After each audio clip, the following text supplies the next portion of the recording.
Hello everybody and welcome to Wired Wild Moto, where in this video we will be giving a complete unboxing of the Cheerdmoto Xceed 2.0.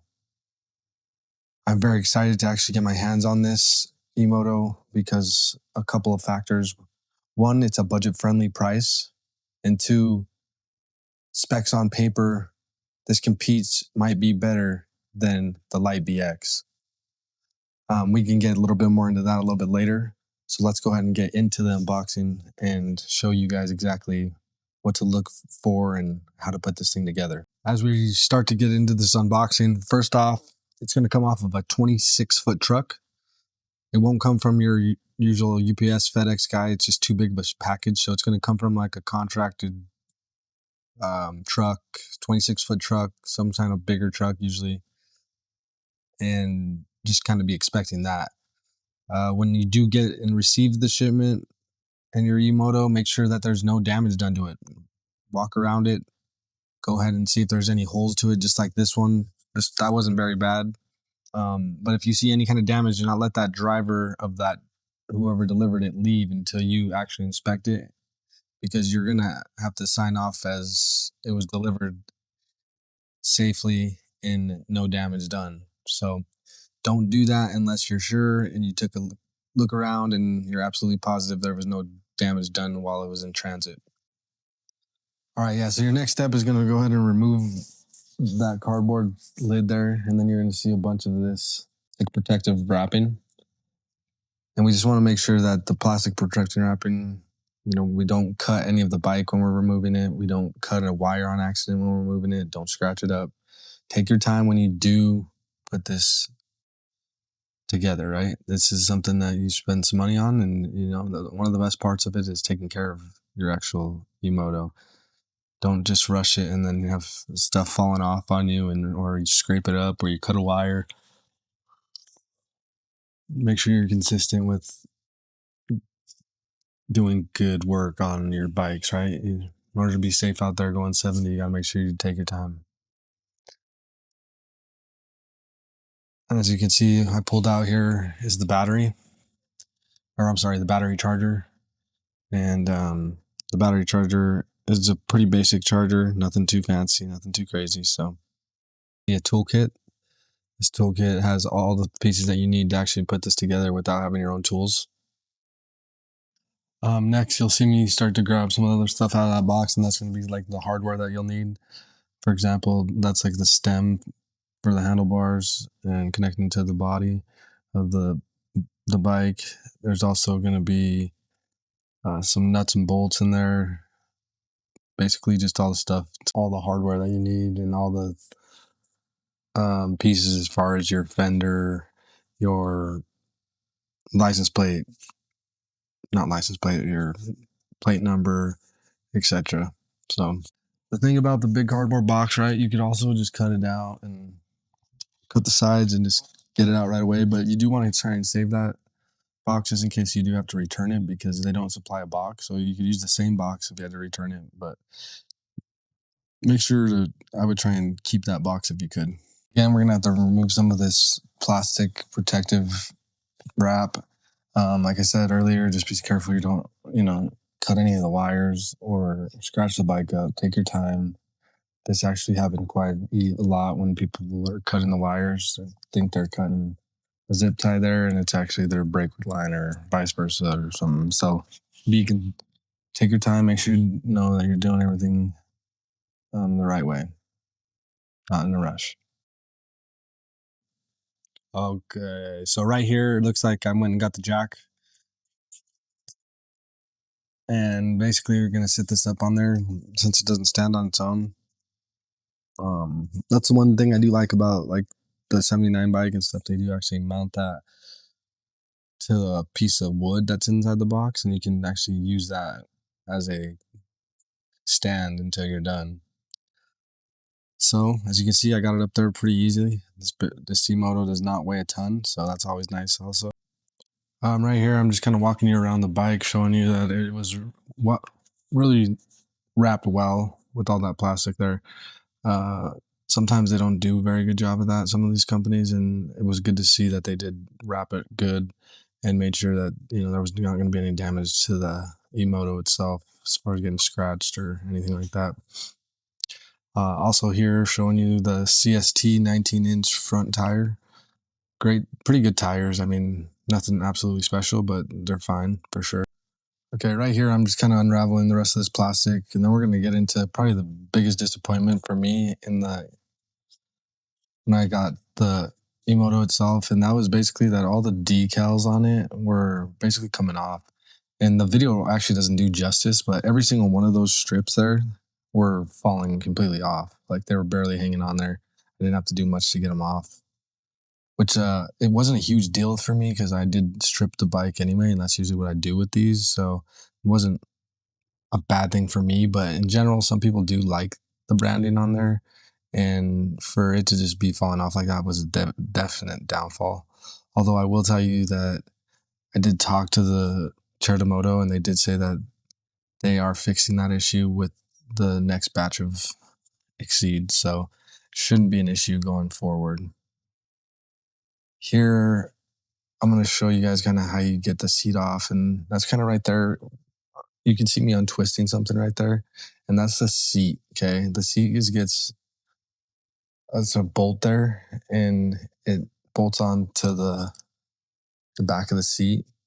And this is also another downfall of the bike is that seat. I don't like the way that seat actually connects and disconnects. It's kind of a pain in the butt to get back on.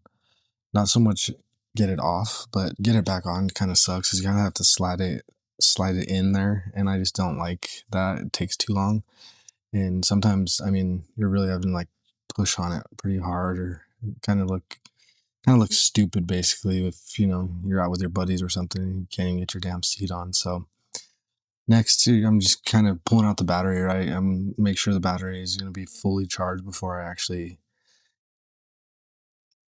ride it. So whenever you do get these, you want to make sure to charge up the batteries completely, okay? Make sure they're 100%. Right here, I'm showing you how you actually get the battery out. You're going to put the key on the side right there, and you turn it to pop the battery cover up. You'll see me do it right here. You put that key in there, turn it to the right, and it kind of clicks it up. Boom. And your battery will be in there, and it'll be connected to that right there. You hit that little button, and you got to pull a little bit hard. You got to use a little bit of muscle to get it off. You feel like you might break it, but you won't break it. I was mentioning there that I really like the matte color underneath the seat. I thought the matte looks really good on the bike, especially once I stripped it all and got. First off, don't have a mess like this. I don't know why I had such a mess in there. That's ridiculous. So don't do that. That was horrible. Next, I'm taking off all these like foam coverings that's like strapped up against the forks there. So it takes a little bit of time. This is where you really got to be careful because your handlebars and your um, brake wiring and all that stuff is in there. So be careful when you are cutting this so you don't cut one of those. All right, guys. So the first part of the assembly is the handlebars. It's kind of going to be your first step, and you'll see here once I get the rest of that foam off and I get the handlebars loose, I'm going to go ahead and put those on. Very, very simple. You're just going to basically loosen the bolts on the top of the front fork that secured the handlebar stem. Center the handlebars and rotate it according to the marking shown in the illustration that I posted up here. This is actually from the manual itself from Cheerdmoto. So yeah, if you need to, go ahead and press pause so you could read that and get a better idea of how you do it. It's super easy. How it came out on my end when I did it, just explaining again, kind of maybe hit that diagonal way. It seems to always be the best way to do it. And like I said, just make sure you're not tying them one bolt all the way first. Just a little bit at a time, and it'll help a lot. Next, we're going to go ahead and install the front wheel. While you're installing this front wheel, use a hex wrench to loosen the 4 hex bolts on both sides of the front fork. Do not remove the bolts completely, just loosen them. Remove the nut from one end of the axle. Align the front wheel hub with the holes in the front fork. Then fully insert the through axle through these holes. Okay. Reattach the nut onto the through axle and use a wrench to firmly tighten. Ensure that the nuts on both ends of the axle are securely fastened. Use a hex wrench to loosen the 4 bolts on both sides of the front fork. Double check all bolts and nuts are securely fastened. Okay. Another thing is before you do put that axle on there, make sure that you grease it up. Okay. Go ahead and put some grease on that thing because those need to be greased up. You don't want those to get rusted. And you want to have those little plastic pieces sitting like this, okay, with the skinnier side pointing outwards on both sides. And once you get it in there, always want to grease it. Make sure that you grease it up, okay? Grease is key.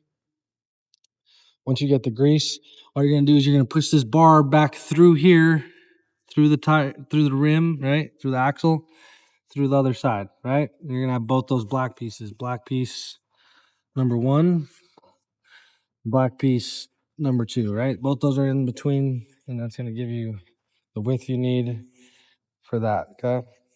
And then after you get the brakes are pretty self-explanatory here. You're just gonna put the bracket back on how it was, and then you just gotta stick the brake pads on there just the way you see it here. It's pretty easy.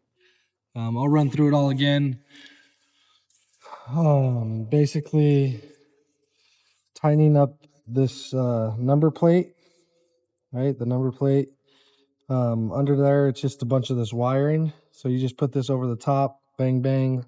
That's self-explanatory. Make sure your wires are hidden, covered up. Boom, boom. You can set how you want your brakes, if you like them higher, lower. And it's just going to be this little Allen right here, right there. After that, you're going to go down to the back to your rear shock. And your rear shock is just going to be already connected up here. It should be already connected up there for you. And you're just going to connect it to the bottom bar, okay? This is easy. You're going to take the bolts out that's sitting in here without the shock.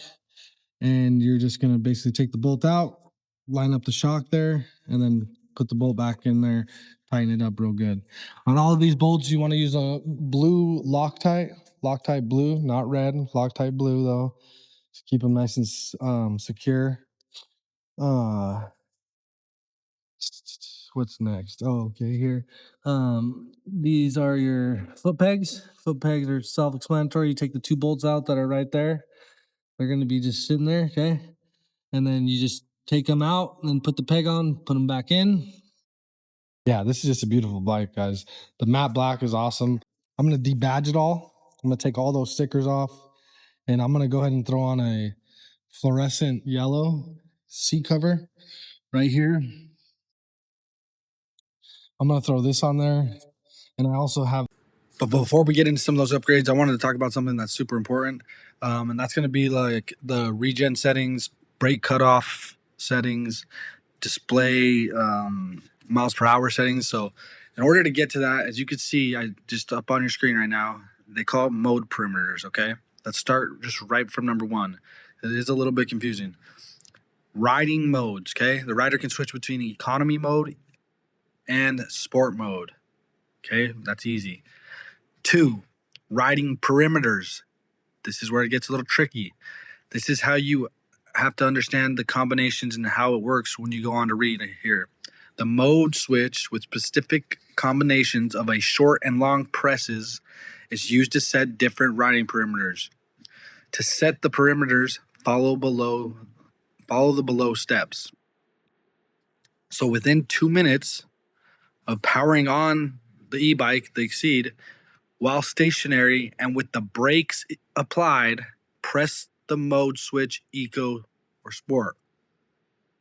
A short press refers to a press duration of 1 second or less, while a long press refers to a long press refers to a press duration of more than 2 seconds. Okay? So, if we're going to do the regen, as it shows there in A, 2 short presses and 1 long press. a total of 3 steps, represents 1 perimeter setting. Okay, so the default sequence would be, shows there like that, off, 1, 2, 3. Okay,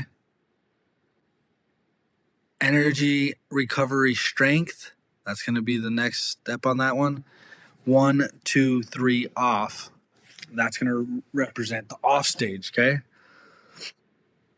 brake cutoff. This is great right here. The brake cutoff is something, so a lot of people have to just cut the brake cord, or that way they can do wheelies, right? You don't have to do that.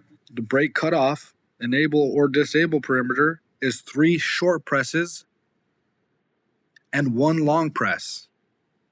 A total of 4 steps represents 1 perimeter setting. Okay, the default sequence is a brake cutoff, enable, brake cutoff, disable, brake cutoff, enable. Okay, so that's pretty easy there. That's not too hard. Display metric perimeters. Okay, it's gonna be your miles per hour. A lot of you guys, it should already be put at miles per hour. So 4 short presses and 1 long press, a total of 5 steps, represents 1 perimeter setting. The default sequence is metric, which is default, imperial, and metric. Okay, not too crazy, but you gotta know that in order to be, turn on that regen recovery, and also your brake cutoff. Okay, like I said, brake cutoff is key if you want to use your wheelies. And then display metric is miles per hour, which your bike should already come like that. But if it doesn't, there you go. Also, regen recovery. I'm not going to explain that. You guys could go ahead and Google that or look it up on another video. Okay, but those are all 3 great things to know. All right, guys, let's get into this updated Xceed. Oh man, there it is. I think it looks awesome through that seat cover on there. It's basically the same thing as the Guts seat cover, same kind of rubbery material, but for only $28 instead of $100. I also threw on those hand grips by Scott. Those are awesome grips, love them. And then all the stickers that you see pretty much on there are all stickers that I put on there. I debadged it all. Took all the orange stickers from Cheerdmoto off as they were already falling off. And I also added those little fluorescent yellow strips on there. Those cost $5. Okay. So kind of makes the bike have its own kind of personality. It doesn't look like all the rest of the Xceed Cheerdmotos. And I really like it. This is the first bike I've done with the fluorescent yellow, and I think it really, really hits hard. So yeah, guys, you let me know what you think of it. Let me know if you guys are going to get this or not. And if there's anything that I'm missing or that you need from me as far as info, I got you. Until next time, Wired Wild Moto, we out.